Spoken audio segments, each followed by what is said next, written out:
నమస్తే, welcome to big TV. నేను మీ గౌతమి. అయితే ప్రెసెంట్ సొసైటీలో జరుగుతున్న వాటి గురించి, అలాగే కొన్ని స్పిరిచువల్గా కూడా ఇప్పటికీ అనాగరికంగా అంటే ఆచారంగా భావిస్తున్న వాళ్ళకి అంటే 2025లో మనం ఉన్నప్పటికీ కొన్ని సాంప్రదాయాలు కట్టుబాట్లు ఇప్పటికీ కూడా కొనసాగుతూనే ఉన్నాయి.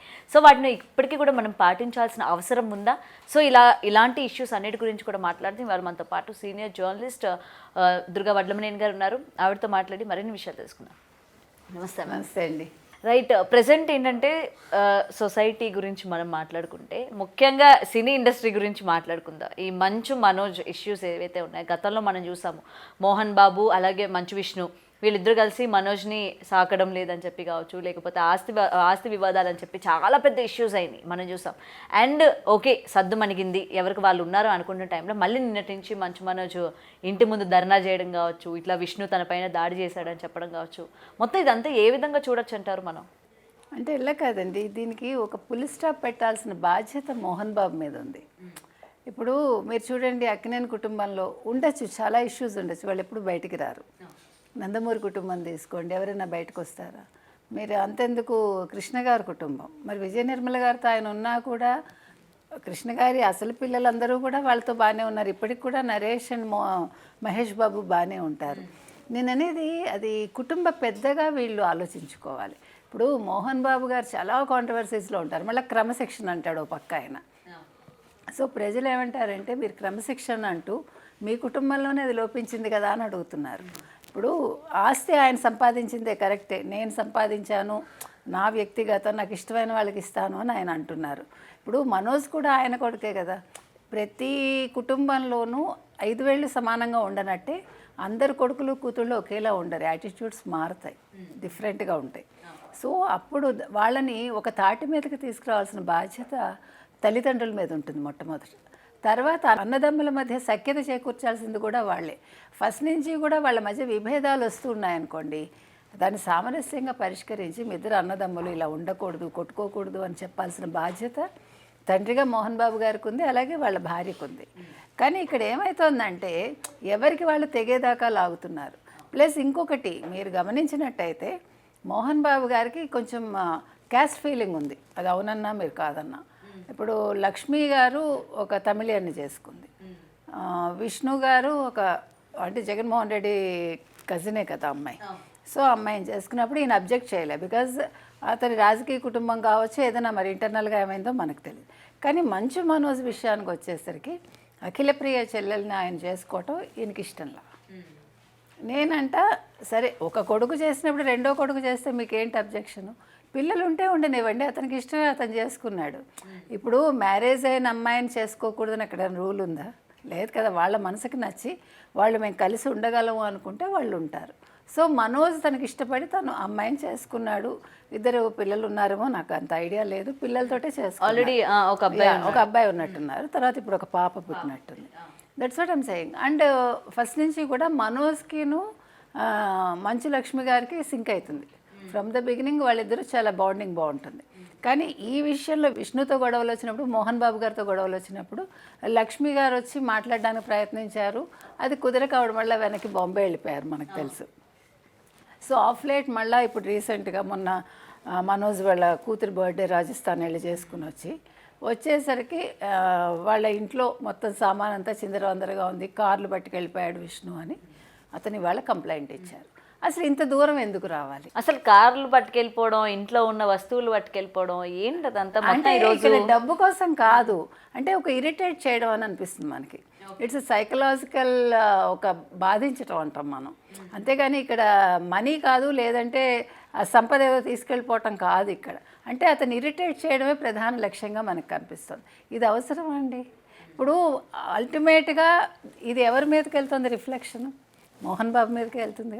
ఇప్పుడు ఆయన అంత పెద్ద మనిషిగా ఆయన అనుకుంటారు కదా, ప్రజలు కూడా అనుకుంటారు. ఇండస్ట్రీలో అతనికి మంచి పేరే ఉంది. సరే, మంచి చెడు అందరికీ ఉంటాయి. కాకపోతే ఈయన కొంచెం ఓపెన్గా మాట్లాడతారు కాబట్టి కొంచెం ఎక్కువ నెగిటివ్ ఉండొచ్చు, అది వేరే విషయం. అది మనకు అనవసరం కూడా. బట్ వేరేస్ నేను అనేది ఏంటంటే, అసలు మోహన్ బాబు గారు ఇంత దూరం తీసుకురాకూడదు. ఇప్పుడు అతని ఇంటికి వెళ్ళి అతను లేనప్పుడు గోడలు దూకి కార్లు పట్టుకెళ్ళి ఇంట్లో సామాన్ అంతా పాడు చేసి ఎంత అనాగరిక చర్య అండి అది. ఓ పక్క అతను కన్నప్ప సినిమా రిలీజ్లో ఉన్నానంటాడు, ఇంత పెద్ద సినిమా అంటాడు. ఈ చిల్లర పనులన్నీ అవసరమా? నేను అనేది అది. ఏదైనా కూడా ఫ్యామిలీలో సామరస్యం తీసుకురావాల్సిన బాధ్యత తండ్రిగా మోహన్ బాబు కానీ అసలు ఎక్కడ చెడింది అనుకోవచ్చు మేడం అంటే గతం నుంచి కూడా ఎప్పుడు కూడా విష్ణు మూవీస్ని మోహన్ బాబు ప్రొడ్యూస్ చేయడం కావచ్చు లేకపోతే మోహన్ బాబు చేయడం కనిపిస్తుంది కానీ మనోజ్కి ఎక్కడ కూడా తను సపోర్ట్ ఇవ్వడం కానీ అది లేదు, అదంతా కూడా తను మనసులో పెట్టుకొని ఈరోజు ఆయన బర్స్ట్ అవ్వడం జరుగుతుంది అని చెప్పి, అంటే స్టార్టింగ్ నుంచి కూడా మనోజ్ని దూరం పెడుతూనే వస్తున్నారు అని చెప్పి మరి కొంత సైడ్ నుంచి వాదన వినిపిస్తుంది. సో అక్కడి నుంచి చెడింది అనుకోవచ్చా? అక్కడి నుంచి చెడిందో అసలు ఈయన రెండో మ్యారేజ్ చేసుకున్నారు. ఇప్పుడు వాళ్ళ చెల్లెలనే చేసుకున్నారు కదా. ఇప్పుడు ఫస్ట్ భార్య పోతే రెండో వాళ్ళ సిస్టర్నే చేసుకున్నారు ఆయన. సో ఇతను మనోజ్ ఆవిడకి పుట్టిన కొడుకు. మేబీ అది సవతి పిల్లలనే ఇది ఉందేమో మనకి తెలియదు. That's what.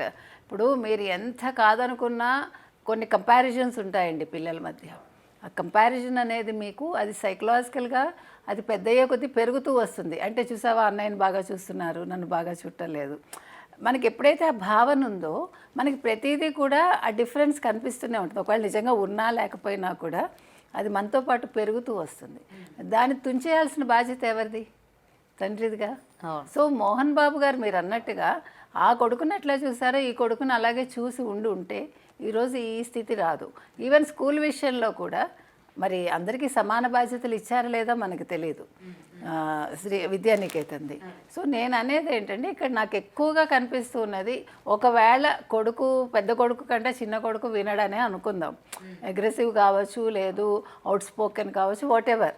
దాని తర్వాత ఆయన డ్రింక్ చేస్తాడు, ఇంకా ఈ మాటలు కూడా అదే ఇవన్నీ ఉంటాయి. ఏమండి మీకు ఇండస్ట్రీలో ఏంటి ఈ రోజుల్లో ఎవడు తాగట్లా? 18 ఏళ్ళు వచ్చిన ప్రతివాడు తాగుతున్నాడు. ఏదైనా అంటే మాకు ఆ మాత్రం అక్కర్లేదా మాకు అంటున్నారు. మీరు యూ కెనాట్ సే. నాకు అసలు అర్థం కాదు. అదే సండే వస్తే ఆ మాత్రం మాకు అక్కర్లేదా అంటే అసలు ఎంజాయ్మెంట్ ఐ డోంట్ అండర్స్టాండ్. ఎందుకంటే అంటే సొసైటీ అలా అయిపోయిందా లేకపోతే మనకి యాక్సెప్టెన్స్ ఎక్కువైపోయిందా నాకు అర్థం కాల. సో అందుకని ఒకవేళ అతను ఎక్కువగా తీసుకుంటూ ఉంటే అక్కడ కూడా కంట్రోల్ చేయాలిగా. లేదు నువ్వు డాక్టర్ దగ్గర తీసుకెళ్ళాలి, అతనికి చెప్పించాలి అంటే నేను అనేది మీరు ఆ భావన ఎప్పుడైతే కలిగించారో అతనిలో ఒక రెక్లెస్నెస్ వచ్చి ఉండొచ్చు. మా నాన్న ఇలాగే చేస్తాడు, నన్ను పట్టించుకోడు, ఎంతైనా అన్నయ్య అంటే ఇష్టం. ఈ ఫీలింగ్ ఎప్పుడైతే వచ్చిందో అది పెంచి పోషించింది కూడా తండ్రి. కాబట్టి ఇప్పుడు మోహన్ బాబు గారు చేయాల్సిన పని ఏంటంటే ఆయన ఆస్తి ఎవడు కాదంటల్లా, ఆయన ఇష్టమే. కానీ ఎంతో కొంత సెటిల్మెంట్ చేసేసి ఈ గొడవలకు ఒక పులి స్టాప్ పెడితే కాస్త మర్యాద ఉంటుంది వాళ్ళకి సంఘంలో. ఇప్పుడు వాళ్ళకి అండ్ ఇండస్ట్రీలో కూడా చాలా మంది ఆయనకి స్నేహితులు ఉన్నారు కదా, చాలా కూడా చెప్పే ప్రయత్నం చేస్తున్నాము. మీకు దాసరి నారాయణరావు గారి విషయంలో గుర్తుండే ఉంటుంది. వాళ్ళ ఫ్యామిలీ ఇష్యూస్ అన్నీ ఈయన సెటిల్ చేస్తానని ఆయన చనిపోయాక ఆ ఆస్తి గొడవలన్నీ కూడా అలాగే ఉన్నాయి వాళ్ళ కొడుకుల మధ్య. అలాంటిది ఇవి సెటిల్మెంట్స్ అనేవి ఒకళ్ళు చేస్తే అవ్వండి. కుటుంబాల్లో ఎప్పుడూ కూడా బయటవాడు వచ్చి చెప్పేంత స్థితికి మనం రాకూడదు, తెచ్చుకోకూడదు. నెక్స్ట్ బయటవాడు వచ్చి చెప్పేంత సాహసం చేయరు. ఎస్పెషల్లీ మోహన్ బాబుకి చెప్తే రజనీకాంత్ చెప్పగలరు. మరి రజనీకాంత్ ఎంటర్ అవుతారా లేదా నాకు తెలియదు. ఎందుకంటే రజనీకాంత్ చాలా మంచి స్నేహితులు. అందుకని లాస్ట్ టైం జరిగిన ఇష్యూలో కూడా ఆయన ఎక్కడ మాట్లాడినట్టు అంటే అంత తొందరగా వాళ్ళు రారు అన్లెస్ అంటే అది చాలా అవసరం అనుకుని. లేదు వీళ్ళు రిక్వెస్ట్ చేస్తే ఆయన ఏమైనా వస్తారేమో నాకు తెలియదు. మేబీ మంచులక్ష్మి లాంటి వాళ్ళు వెళ్ళి అంకుల్ మీరు చేయాలి అంటే రజనీకాంత్ వచ్చి మాట్లాడతారు. ఎందుకంటే అంత చనువు ఉంది. మనకు తెలిసి పెదరాయుడు విషయంలో ఆయన ఒక సూట్ కేసు ఇచ్చి నువ్వు సినిమా తీయన్నారు. సో చాలా మంచి స్నేహితులు ఇద్దరు కూడా. కాబట్టి నేను అనుకోవడం ఏంటంటే రజనీకాంత్ గారు ఒక్కళ్ళే ఇంటర్ఫియర్ అయితే ఏమైనా కొద్దో గొప్ప దీనికి ఒక పరిష్కారం రావచ్చు. ఎందుకంటే ఇప్పుడు వైసీపీతో కూడా ఆయనకి పెద్దగా సంబంధాలు ఉన్నట్టుగా లేదు. గతంలో జగన్మోహన్ రెడ్డితో ఉన్నారు, అంతకుముందు చంద్రబాబు నాయుడు గారితో ఉన్నారు. సో ఇప్పుడు పొలిటికల్గా కూడా ఆయన ఎవరితో కూడా పెద్ద సఖ్యంగా ఉన్నట్లేదు. కాబట్టి ఒకే ఒక సొల్యూషన్ ఏంటంటే ఈ సమస్యకి ఇద్దరు కొడుకుల్ని కూర్చోపెట్టి మాట్లాడడం, కూతుర్ని కూడా పిలిపించి, కాదు అనుకుంటే రజనీకాంత్ గారు ఆయన ప్రవేశించి కొంచెం వీళ్ళకి చెప్పి సర్ది చెప్పి ఆస్తి వ్యవహారాలు ఒక కొలిక్కి తీసుకొస్తే అంటే ఫర్దర్గా ఇవన్నీ కూడా ఇప్పుడు ఇవన్నీ ఆయన హెల్త్ మీద కూడా ప్రభావం చూపిస్తాయి కదా. ఎంత కాదనుకున్నా ఆవిడ మీద కూడా ఉంటుంది, తల్లి మీద కూడా ఉంటుందిగా. తల్లి అటు భర్తకి చెప్పలేరు, ఇటు కొడుక్కి చెప్పలేరు. ఈ సమస్యల్లో నేను అనేది ఏంటంటే వాళ్ళకి వాళ్ళే పరిష్కరించుకోవాలండి, ఇంత దూరం తెచ్చుకోకూడదు. విష్ణు కూడా నిజంగా ఆయన కార్లు పట్టుకెళ్ళి ఉంటే ఒకవేళ అది ఆకతాయితనం అంటాం చూడండి, బౌన్సర్లని ఎక్కువగా ఇన్వాల్వ్ చేస్తూ ఉన్నారు. అసలు బౌన్సర్లే అవసరం అండి వీళ్ళందరికీ.